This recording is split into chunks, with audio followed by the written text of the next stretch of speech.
Do you want more? More time, more balance, more love, more sex, more money, more real, and less bullshit? This is the Women Wanting More podcast with Dr. Karen Osborne. Real life, real stories, plus real tips to get you more of what you want.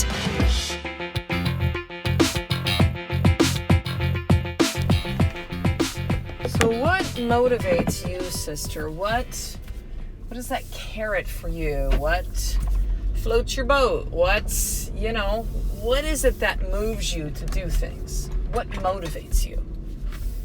I dropped off both my boys at a bike camp, which is called Pedalhead. So it's they've got different levels of it. And so I'm going to pause here for a second as I'm trying to back out. Okay, there we go. There are levels where it's like Kai, my youngest, where he's just learning to ride his bike. And then Tyson's at a level where they're starting to teach them now how to go out on the road, because we only biked on sidewalks. How to signal, bikes. It's really good. It's awesome. It's called Pedalheads.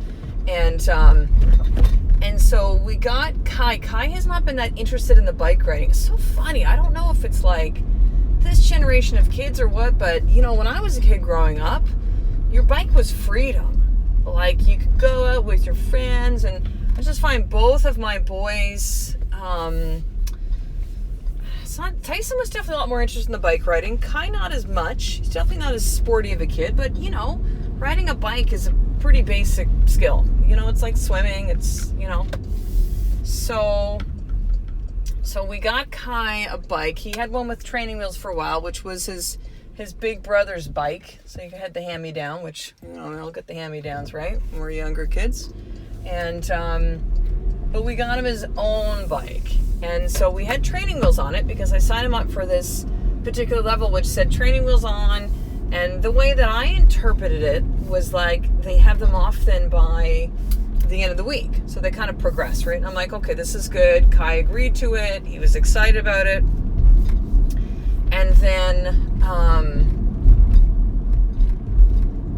then I get there and they go, oh, well, this is after the first day, right? So today's day 2. So after the first day, and they go, oh, okay, well, we tried to get his training wheels off and he flipped out. So we had to put them back on. I'm like, oh, okay. I go, well, I thought it was you're working towards, having them off. And they go, well, yeah, but, we want to get them off on the first day. And I was like, oh, okay, well, I didn't understand it to be that. So, okay, cool. They said, yeah, just take them off, when you're home. So my thing was okay, I'm just going to take them off. Or my husband actually took them off. And we'll just put his bike back in the car. And I'll tell him once we get there, because he was really upset about the bike camp. And this is a kid who is, how to explain my chicken pot Kai? Confident, strong. This kid knows what he wants. He knows what he doesn't want. He's very feisty. Fierce for a 6-year-old little piece of cuteness. And so if Kai doesn't want something, look out, right? So we get there and I go, oh, look, Kai, there's, look, your training wheels are off. Big boy today. And no, wasn't having that. Flipped out. You should have told me, promised me when we get home, you'll put them back on now. And I just, I'm just talking to him. The counselor's trying to talk to him. And I'm just listen, just please stop talking. Let me figure this out. And I'm literally at my wit's end. And then I go, oh, right. Kai is really motivated by gifts. It's one of his love languages. If you don't know the 5 love languages, it is a beautiful tool to be able to understand not only how you feel love, but how others in your life feel love. And so, you might, for example, love when people tell you that they love you, or they do things for you, or that they spend time with you. But we all experience love differently, right? For Kai, it's gifts. And I kind of resist. For a while, I was like, I don't want to get him more stuff. But he literally, if you get him something like a gift. So the 5 love languages, really briefly, are physical affection, words of affirmation, saying something lovely about somebody, quality time, acts of service, so doing things for people, and then gifts. And so, if you're a parent, you kind of understand this, oh God, more stuff, more toys, no, right? this is what and it suddenly came to me. I'm like, oh, ding. I'm like, hey, Kai, you know that really cool, he's really into Bendy and the Ink Machine? Don't even ask, but anyways. I'm like, you know those little figurines we saw at Walmart? He's like, yeah. You really want to get this Boris one. And I go, I'll tell you what, buddy, no training wheels today. You learn how to ride your bike today. You'll be open to listening and learning. You get up on that bike today and you ride your bike, we'll go get Boris today. He's like, okay. Like suddenly everything changed. The tears stopped. Now he had something to motivate him. And so it made me think as I'm walking to the car, I'm like, how many times do we really deploy or maybe even aware of what motivates us, right? For some of us, that could be money. For some of us, it could be, completion of something. For some of us, it's the motivation of getting feedback from somebody of how you've helped them. It's whatever motivates you, right? Like, let's say if someone's trying to, get fit or something, maybe motivation is you get to fit into that pair of jeans you've been trying to fit into. Or, you are like really, really on track with your diet. And so the motivation is you have 6 days that are great. You get to have a cheat meal or a cheat day on Sunday or something, just whatever motivates you. We never stop getting motivated. And it's important that we know what that is. It's important that we know what that is. I'm motivated to get the kids to bed on time so I can have some quiet time for myself before going to bed at night. It's one of the only times that I do. And so I get to have a little bit of chance. I started reading again kind of like before bed. And it's lovely, right? Like it's lovely. So knowing what motivates you is everything. It's what'll keep you going. What might motivate you might be your why, right? Your reason for doing something, your reason for working so hard, your reason for staying on track, your reason for continuing to move forward in the thing that you're trying to create within your life, to co-create with the universe, even when you're feeling like, oh shit, it's not coming together. And as I wrote in a Facebook post yesterday, I saw a beautiful quote saying, just a kind of a reminder of, remember, the last thing to grow on a tree is the fruit, right? Like, so you might not be seeing those results yet, and you think, oh, well, it's not coming together, like I'm just going to quit. Like those moments, it's like, what will motivate you to keep you going? Your why, something, tangible. Like for Kai is that little figurine at Walmart that we're going to get when he gets up on his bike today on 2 wheels and does it and feels amazing about himself and does something scary and goes, Mommy, I did it. Or maybe he doesn't. And we go, okay, let's try again tomorrow. I believe in you, Kai. You can do this. What is it that you need to have in front of you to motivate yourself? So here's your more tip for today. Number 1, I want you to be aware of that. And if you don't know, because you might know right away, go, oh, this motivates me. And you might have 3 or 4 or 5 things. So then, choose one. Choose the one that you really resonate with the most. And have that as your motivation. Use that. Use that awareness that you have about yourself and plug that in. Because it's like, sometimes we make things so fucking difficult. We push, we do things we're supposed to.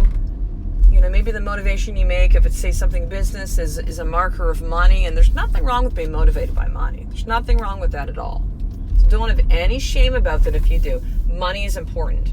The problem becomes if we think that money, or anything else, by the way, outside of us, it's just money becomes this thing like, oh, money is the root of all evil. No, it's not. That's bullshit. That's programming. Release yourself from that so you can actually be in a place of abundance and prosperity in your life and not poverty. Believe me, there's a lot more you can do when you have money flowing in than when you're broke. Okay, and we've all been in those places in our life, and this is not to judge. If you're in that place right now and struggling, like, I see you. I understand. It's difficult. But a lot of times we're blocking the flow, man. We really, really are. And we think if we have money, it'll change, like none of that stuff, right? So if money's a motivator for you, awesome. Maybe it's something else. Maybe it's like me. Like you kind of know if you do this thing, then it opens up more time for you, right? If you do this thing, you lose that weight, you keep on track with food, your motivation is you're going to start having more energy, and that's important for you. So I want you, with the more tip to journal is to write this down, is what is it that motivates you the most? And then I want you to take this, knowing that this is a tool for you to use, a motivating factor, if you will, the thing that's going to move you. And you now remember that with the biggest goal or the biggest thing that you were trying to create in your life right now. So take that motivation and then pair it together with your goal, the result you're trying to create, the thing that you're trying to produce in your life right now. And I promise you, it will be not easy, but easier to stay on track, easier to stay motivated, easier to keep going when you don't feel like going anymore. When you use the awareness of yourself to keep yourself going. All right, sisters, this is a real practical one today. I hope this has been that for you. It's always my intention. Some are a little bit more up in the, bigger thinking, bigger thought kind of thing. But finishing up, I want to share with you, there is still currently just one spot, one that is left for my one-on-one summer coaching. This is 90 days, and I know we're into August right now, so yes, it would roll into, where are we, September, October, November, actually. Okay, so roll into November. So this is actually for women that are just like at a point where it's like, man, I've been trying, I'm going through this like really heavy stuff in my life right now. Like, things, it's like the rug's been pulled out from under me. Okay, this is not how I expected my life to be. And I've been really trying to change things, to shift things, to be okay with things, to be in acceptance or surrender, and to move forward and to create something new. And I'm stuck. And I've been trying, Karen. And I need some help out of this right now, this crisis that I'm currently in. So if this is you, this is what this summer coaching, these 90 days are designed for me to be with you 24/7 if necessary. Where it is beyond our weekly calls, but you have support from me 24/7. And what I've realized when I started doing this with the women that are in this program right now is that it really helps us to keep moving forward with momentum.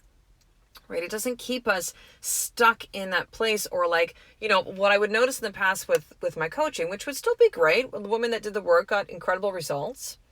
But that if we were kind of connecting on a weekly basis, maybe even twice a week sometimes, there's a lot that can happen in a day, let alone 6 days or 7 days, right? And so sometimes that momentum would be lost. I explained this to a client like this the other day. It's kind of like when the kids go back to school and they have to almost like redo the previous grade for the first month, right? They need to catch them up because the kids have forgotten some of that stuff, and they have to kind of get them up to speed, and then they can go into the current grade.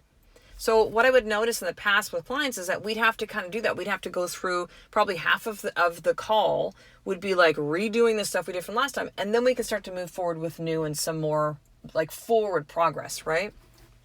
What I'm noticing now with the women that have this 24/7 connection with me, which is, by the way, this is the reason I only have 3 spots, because it is that intensive. And I need to make sure that I'm available for these women when they need me. And I can't be like, putting myself too much out there, otherwise you won't get the best of me, right? It'll kind of be my energy be drawn too thin. So what I'm noticing in that we do have the momentum, there is some incredible progress that's being made in a short period of time. So this spot is by application only. So to apply, if this is sounding like you, this is resonating with you, you've been hearing this for a while and you're like, okay, I'm going to pull the trigger here, like, let's do this, or this, somehow you're just feeling something in your heart of like, this is for me.